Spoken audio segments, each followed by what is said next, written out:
Merci pour l'invitation, c'est toujours un plaisir de venir débattre parce que je trouve qu'on ne débat pas assez.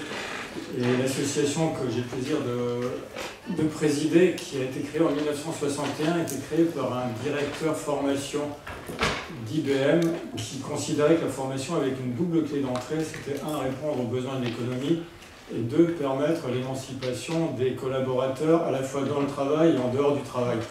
Vous voyez qu'on s'inscrit clairement dans ce qui est l'éducation permanente. Et j'aime bien commencer mon propos en remontant à Condorcet. En 1792, le marquis de Condorcet a écrit un rapport sur l'instruction publique, qui était le premier rapport qui posait les jalons en fait, d'une formation continue pour adultes. Et son objectif était de permettre à tout le monde d'être en capacité d'argumenter contre les puissants.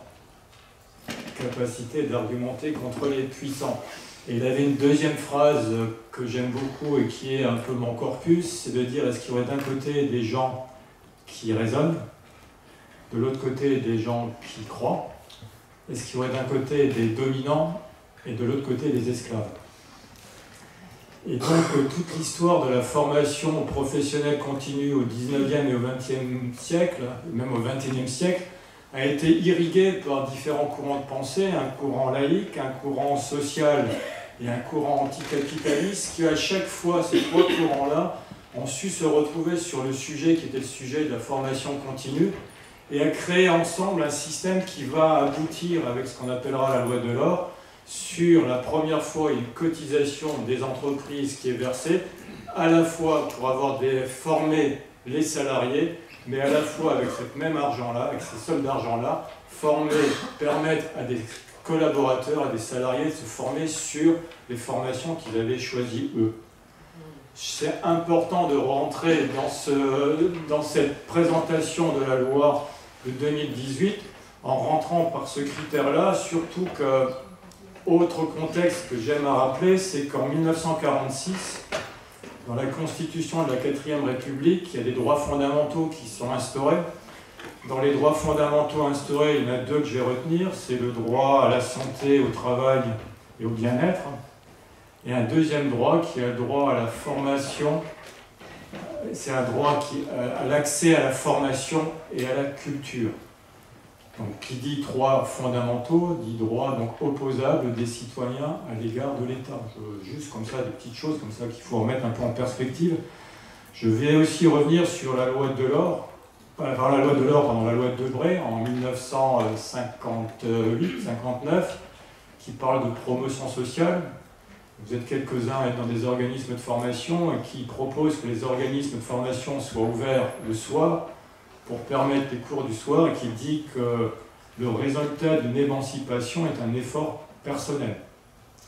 Et en 1966, pour la première fois, dans une autre loi, on donne des prérogatives aux partenaires sociaux sur la formation professionnelle qui deviendra, à partir de 70-71 ensuite, le champ privilégié de négociation des partenaires sociaux et souvent un point de consensus entre eux qui permettait d'évoluer sur d'autres aspects de la vie sociale. Si je fais ce détour-là aussi, c'est pour revenir sur le titre des différentes lois, ils ne sont pas anodins. En 1971, on parle de formation professionnelle continue dans le cadre de l'éducation permanente. L'éducation permanente, c'est quoi? C'est permettre à chacun de se former sur ce qu'il a envie, mais dans le cadre d'un parcours citoyen, et pas uniquement dans le cadre d'un parcours professionnel. En 2003, il y a une négociation des partenaires sociaux à laquelle j'ai participé, dont le titre était « Formation tout au long de la vie professionnelle ». Je répète, formation tout au long de la vie professionnelle.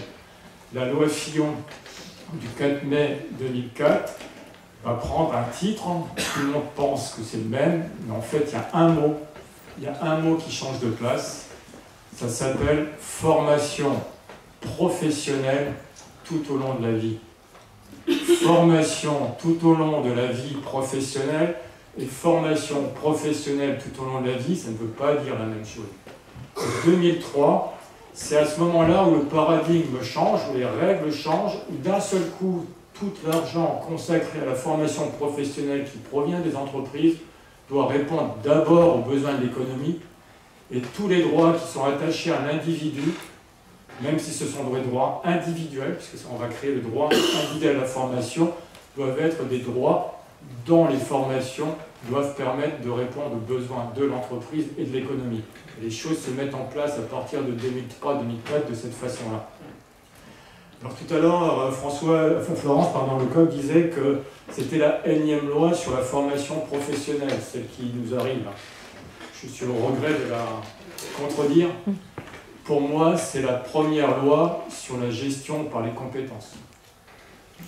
Et on va, chemin faisant, je vais vous expliquer pourquoi on est sur une loi sur la gestion par les compétences. Alors, qui dit compétences, je vais reprendre un peu les définitions, notamment des arriviants, savoir-faire, savoir-être et savoir, enfin, les trois savoirs. C'est-à-dire, mais tout doit être, à un moment donné, c'est comment on arrive à mettre ces compétences au service de quelque chose. Alors, une définition de la compétence, c'était à la fin des années 90, c'était Lacroix, qui était le délégué général du MEDEF, expliquait la différence entre la qualification et la compétence de la façon suivante. Il dit à un maçon, je sais qu'il est qualifié parce qu'il a un diplôme. Je sais qu'il est compétent quand il a construit son mur.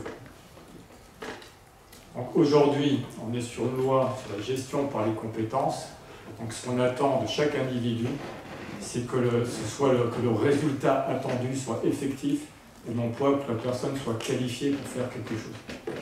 Et on va voir que là aussi, ça a un impact sur les modèles économiques des organismes de formation. J'y reviendrai tout à l'heure, notamment à travers un aspect qui est le bloc de compétences. Vous voyez que le mot compétence, il est partout. Je vais entrer en matière un peu...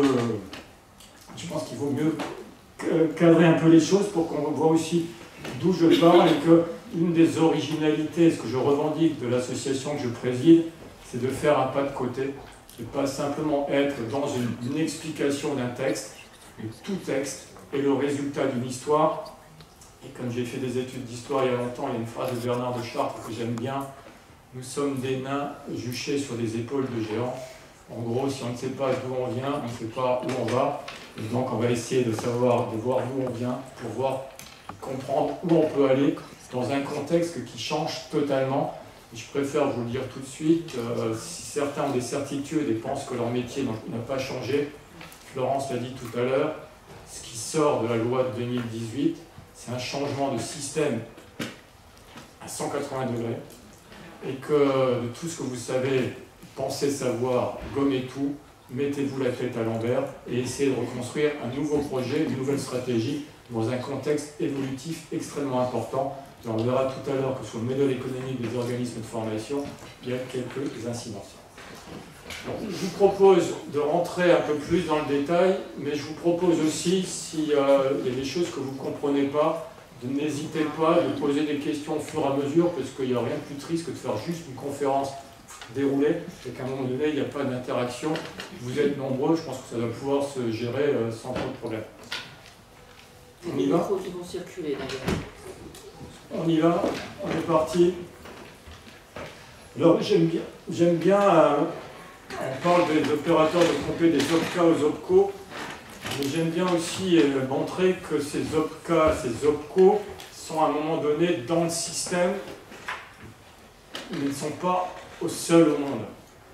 Là aussi, quand j'étais gamin, quand je regardais le journal de 20h, il y avait la carte de France dans le dos du présentateur, et la France était le centre du monde. En voyant Jean après, en étant plus grand, je me suis rendu compte que dans d'autres pays, quand il y avait le journal de 20h, c'était la carte du pays qui était derrière, qui était dans le centre du monde, et c'était le centre du monde aussi. Le système de la formation professionnelle, c'est la même chose. La clé d'entrée qu'on choisit, ou l'endroit où on se trouve, c'est le centre du monde. Mais si on ne connaît pas ce qui est autour, on a un peu de mal à comprendre comment fonctionne le système, et donc d'être dans un monde évolutif et non pas dans un monde statique, ça demande souvent de la gymnastique.